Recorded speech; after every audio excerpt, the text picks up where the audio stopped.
Assalamualaikum warahmatullahi wabarakatuh. Selamat datang di episode kedua ya, Science versus Religion. Disclaimer, pada pembahasan ini saya akan benturkan dalil dengan fenomena yang ada yang mungkin seakan-akan akan bertentangan, yang bertujuannya untuk membuka pikiran kita. Kemudian saya akan jelaskan mengapa ini bisa terjadi. Perdebatan antara sains dan agama seakan-akan tidak pernah usai. Mereka saling mengklaim kebenaran menurut pemahaman mereka. Jika seandainya harus memilih, maka kalian akan pilih mana? Ketika sains ngomong A, agama ngomong B, kalian pilih mana?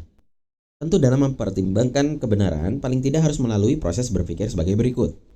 Ya, kita sudah bahas ini di pembahasan sebelumnya ya, tentang claim, evidence, conclusion. Kalau claim langsung lompat ke conclusion namanya cocok logi. Ya mungkin ada yang berkata, tenang aja, Islam itu agama yang paling masuk akal, gak mungkin bersinggungan dengan sains. Yakin? Yakin. Oke. Neraka kecil, surga besar gitu. Artinya Ibnu Abbas meriwayatkan, Raya berkata, surga terletak di langit ketujuh. Allah menjadikan dan menempatkannya pada hari kiamat sesuai kehendaknya, sedangkan neraka jahanam berada di lapis bumi ke-7. Diriwayatkan oleh Abu Nuaim Ibnu Mundih meriwayatkan dari hadis Abu Yahya Al-Qatad dari Mujahid, dia berkata, aku bertanya kepada Ibnu Abbas, di manakah surga itu berada? Dia menjawab, di langit ke-7. Aku bertanya lagi, di manakah letak neraka? Dia menjawab, di bawah lapisan laut ke-7. Oke, wait a minute. Ini bumi, ini galaksi. Langit tujuhnya yang mana? Kalau neraka itu sekecil ini, di bawah bumi ini, di bawah lapisan bumi ke-7, maka lapisan langit ke-7 itu yang mana gitu. Maka perbandingan bumi, galaksi, alam semesta, neraka dengan surga ini perbandingannya nggak masuk akal gitu loh. Oh mungkin ada yang bilang, wah ini kan cuman makna aja. Maknanya surga terletak di langit itu artinya surga itu tinggi. Oh ini maknanya aja, itu neraka jahanam berada di lapis ke-7 itu karena neraka itu sangat rendah. Mungkin ada yang bilang ini metaforik gitu. Bukan, ini bukan metaforik. Bahkan beberapa kalangan ulama salaf menafsirkan firman Allah, dan apabila laut dipanaskan, surat At-Takwir ya, ayat 6. Mujahid meriwayatkan, dan apabila laut dipanaskan, dia berkata, matahari, bulan, dan semua bintang digulung menjadi satu. Ya, matahari, saya ulang nih, matahari, bulan, bintang digulung menjadi satu, dimasukkan ke dalam samudra. Kemudian Allah meniupkan angin dari barat yang bertiup kencang sampai samudra tersebut berubah menjadi lautan api. It's not metaphor gitu. Ya, ini real gitu. Apa metafornya kalau begini gitu? Real, neraka di bumi. Ya, bahkan eh, diriwayatkan oleh Ibnu Abi Ad-Dunya dan Ibnu Abi Hatim dari Ibnu Lahiyah dari Abu Kubail berkata, aduh susah banget sih baca. Sesungguhnya lautan yang berwarna hijau itu adalah neraka jahanam. Apa ini metafor? Jelas gini kok. Atau misalnya saat bin Abi Al-Hasan, saudara Al-Basri berkata, samudra adalah lapisan neraka jahanam. Apa ini metafor? Bukan. Real ini. Diriwayatkan dari kitab Sunan Abu Daud disebutkan, janganlah kalian mengarungi samudra kecuali untuk keperluan haji, umroh, atau berperang di jalan Allah.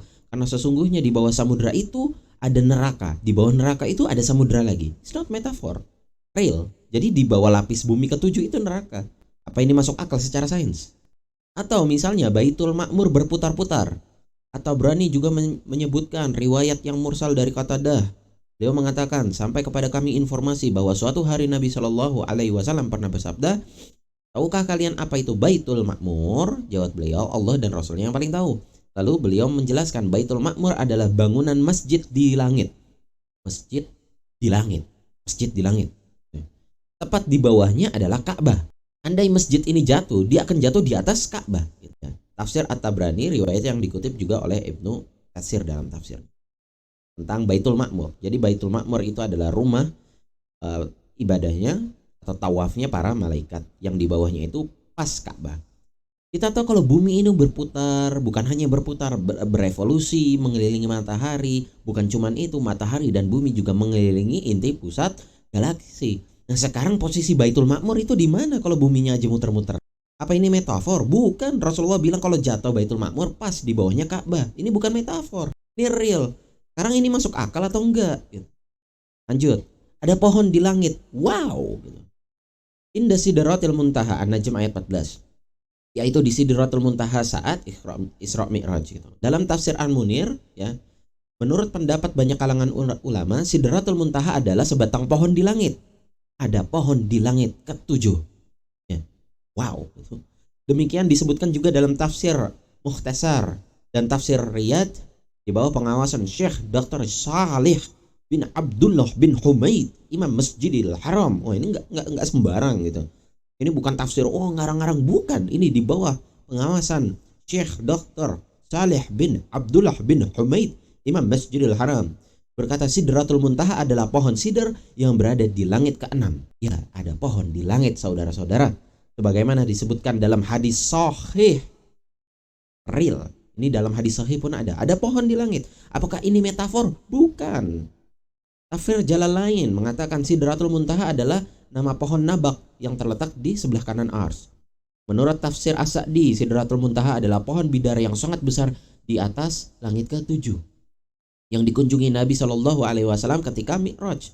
Apakah Isra Mi'raj itu cuma metaforik? Bukan, real. Nabi Isra Mi'raj itu dengan jasad. Jadi beneran pohon ini ada secara physically ada. Nah sekarang di mana? Kalau ini galaksi, pohonnya di mana? Pohon apa yang bisa melebihi galaksi? Apa ini masuk akal secara sains? Apa ini metafor? Bukan. Ya'jud Ba'jud banyak tapi nggak kelihatan. Allah Subhanahu wa taala berfirman kepada Adam, "Wahai Adam, keluarkanlah utusan penghuni neraka." Maka Nabi Adam bertanya, "Berapa banyak ya Allah utusan penghuni neraka itu?" Allah berfirman, "Setiap dari 1000 orang." Oke. Setiap 1000 orang 999 orangnya masuk neraka dan 1 orangnya masuk surga. Jadi kalau ada ketika Nabi Adam itu di hari kiamat itu berjumpa gitu ya, berhadapan dengan keturunannya, maka Nabi Adam itu harus memisahkan 1 orang masuk surga, 999-nya masuk neraka. Oh, maka para sahabat ini ketakutan.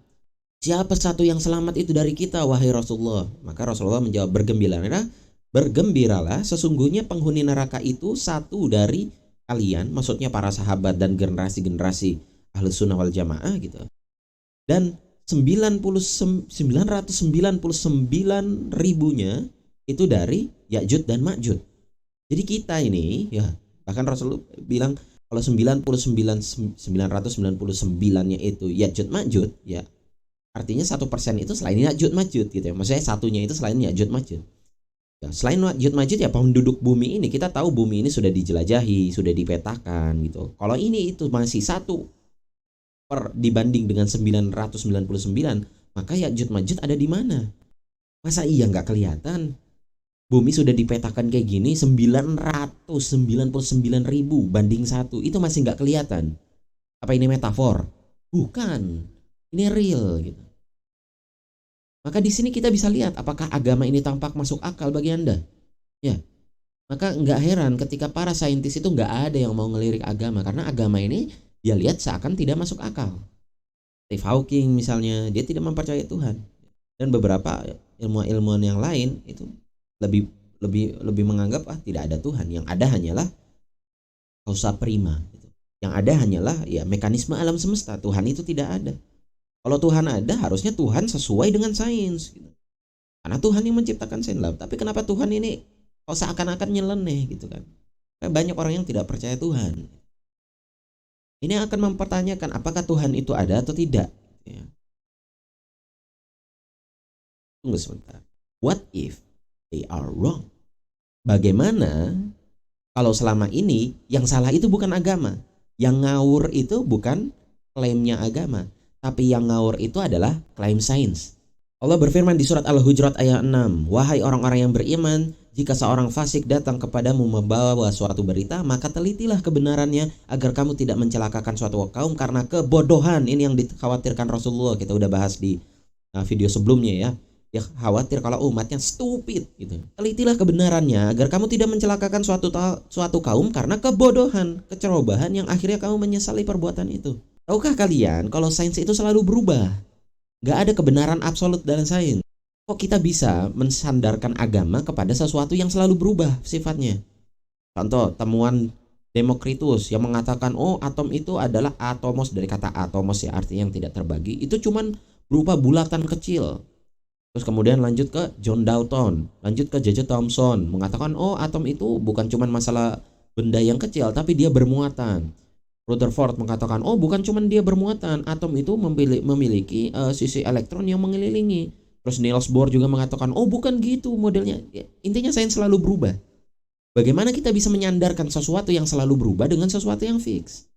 Maka perlu kita curigai ini. Apakah klaim sains yang sebenarnya salah, bukan agama? Kita sudah melihat dalil-dalil agama tadi, dan tampaknya dalil-dalil agama ini akan masuk akal. Ya, semua akan masuk akal ketika bumi itu datar. Oke, sampai di sini mungkin ada yang bumi datar. Klasik lah, aduh bumi datar ini lagi. Aduh capek gue denger bumi datar. Ini lagi nih dari zaman kapan ini bumi datar nih? Bawakan bukti ya. Saya akan bawakan bukti yang berbeda dengan ya kalau misalnya teman-teman di bumi datar itu kan taunya ya Bos Darling gitu ya. Saya akan bawa bukti yang lain gitu ya, yang mungkin menurut teman-teman bumi bola itu menganggap oh bumi datar ini ngawur gitu. Kita akan bahas mulai dari akarnya, sejarahnya dan lain-lain. Oke? Tapi kan dalam Islam sendiri itu percaya kalau bumi itu bulat, bukan datar. Begitu juga dengan pendapat mayoritas ulama. Kok masih aja nganggap bumi di datar? Orang yang mempercayai bumi datar itu menyelisihi akidah gitu. Keluar dari Islam karena Islam mengatakan bumi itu bulat. Oke, mari kita bahas.